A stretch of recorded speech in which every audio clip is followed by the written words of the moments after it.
tuntas. Karena agama kita ini senantiasa mengingat hari-hari besar. Mengingat hari besar adalah motivasi terbaik. Saat ini kalau dia bisa berbicara, Monas menangis. Ingin kita bersalawat di sana. Karena panitia telah berusaha bagaimana supaya reuni 212 ini, saya dapat kabar dari panitia, diusahakan untuk digelar di Monas sebagaimana tahun 2016, tapi tidak berhasil. Monas bukan universitas, bukan kampus. Mereka datang ke Monas cuma untuk demonstrasi dan itu pun cuma setengah hari, tapi reuninya tiap tahun. Berarti kalau kita datang reuni sama saja kita menjalankan perintah Allah, betul? Hari ini kita ingat-ingat keberkahan Allah Subhanahu wa taala. Insyaallah apa yang Allah turunkan berkat tahun 2016 akan Allah turunkan kembali pada hari ini. Takbir. Takbir. Para kadrun makin parah saja. Saat acara reuni 212 di Masjid Atin tanggal 2 Desember 2022 kemarin, ada seorang penceramah yang tampil di sana. Entah siapa namanya, tapi kelihatannya juga orang dari kelompok mereka yang keturunan Yaman. Mungkin dia juga diberi gelar Habib oleh mereka. Orang itu berkata kalau Monas menangis sebelum digunakan sebagai acara maulid tahun 2016 yang lalu. Artinya mereka mengklaim bahwa apa yang mereka lakukan di tahun itu sangat besar jasanya, minimal bagi Monas.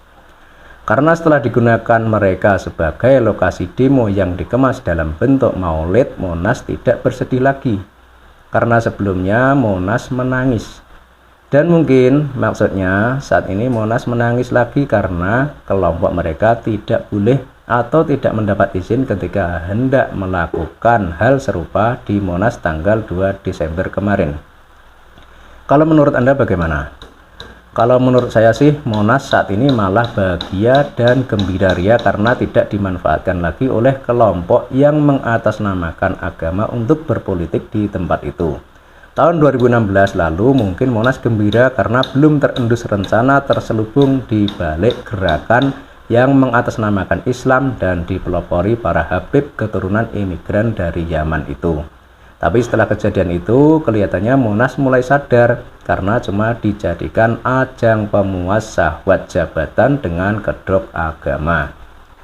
Dan kali ini kelihatannya Monas malah lebih gembira dan senang dari sebelumnya karena tidak digunakan sebagai ajang orasi dan caci maki pada pemerintahan yang sah.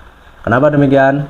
Sebab Monas adalah tonggak sejarah negara Republik Indonesia. Tugu itu adalah saksi sejarah berdirinya negara kesatuan yang bernama Indonesia. Jadinya kalau Monas mau dijadikan tempat adu domba dan memecah belah bangsa, pasti akan marah. Makanya ketika reuni 212 kemarin diadakan di tempat lain, Monas mungkin malah sujud syukur saking bahagianya. Bagaimana kalau pendapat Anda? Sekarang kita kembali ke acara 212 yang dilaksanakan di Masjid Atin tanggal 22 Desember 2022 kemarin itu. Di acara itu ada juga penceramah yang koar-koar menggelorakan semangat, berharap kejadian tahun 2016 silam akan terjadi lagi di tahun ini. Ada kejadian apa di tahun 2016 kok mereka bangga banget?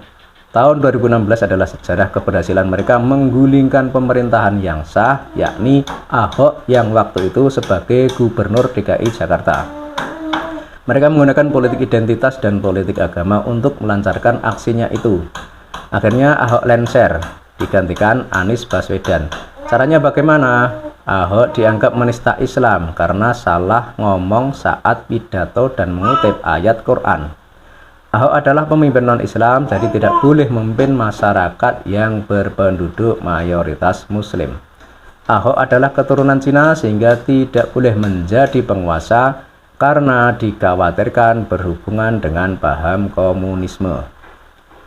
Senjata mereka adalah surat Al-Maidah, entah ayat berapa saya lupa. Mereka dahulu juga bergerak dari masjid ke masjid. Tempat suci dan mulia bagi umat Islam mereka gunakan untuk menebarkan kebencian dan permusuhan kepada pemimpin yang sah. Bahkan warga juga diteror.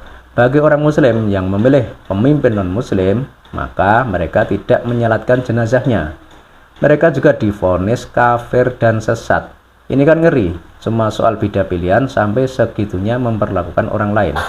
Dan kejadian itu nampaknya yang mereka bangga-banggakan. Bahkan saat ini mereka juga mempunyai cara serupa agar misi mereka berhasil.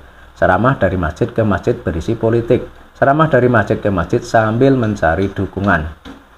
Sebenarnya siapa sih yang bergabung atau menjadi pendukung utama mereka? Tentu saja kelompok atau ormas yang menginginkan hancurnya negara Indonesia. Kelompok yang benci dengan ideologi Pancasila dan mau diganti dengan hukum Islam. Kelompok yang menganggap demokrasi tauhid. Kelompok yang menganggap Indonesia buatan orang kafir. Kelompok yang mau merusak tatanan berbangsa dan bernegara yang sudah bagus ini. Tujuannya apa? Ya agar terjadi kekacauan dan perang saudara. Kalau sudah begitu, tentu saja Indonesia akan terpecah belah menjadi negara kecil-kecil. Kalau sudah begitu, otomatis negara asing sangat mudah menguasai dan mengalahkan Indonesia. Kenapa mereka memburu dan mengincar Indonesia? Ya karena Indonesia itu kaya raya, bro. Tambang emas ada di mana-mana, tambang nikel, batu bara, minyak bumi. Kondisi alam juga sangat baik karena dilewati garis khatulistiwa. Negara mana yang indah dan suburnya seperti Indonesia? Belum lagi keanekaragaman seni dan budaya yang jumlahnya tak terhitung lagi. Keanekaragaman suku dan ras yang tak semuanya tercatat di pemerintahan karena saking banyaknya. Negara kita ini bangsa yang besar, bro. Makanya jangan mudah tertipu ketika mendengar isu murahan yang ingin merubah Indonesia menjadi negara khilafah. Dan kembali lagi ke soal Monas yang katanya menangis tadi. Bagaimana pendapat Anda? Monas menangis ataukah malah tertawa? Silahkan tuliskan komentar di laman komentar. Terima kasih.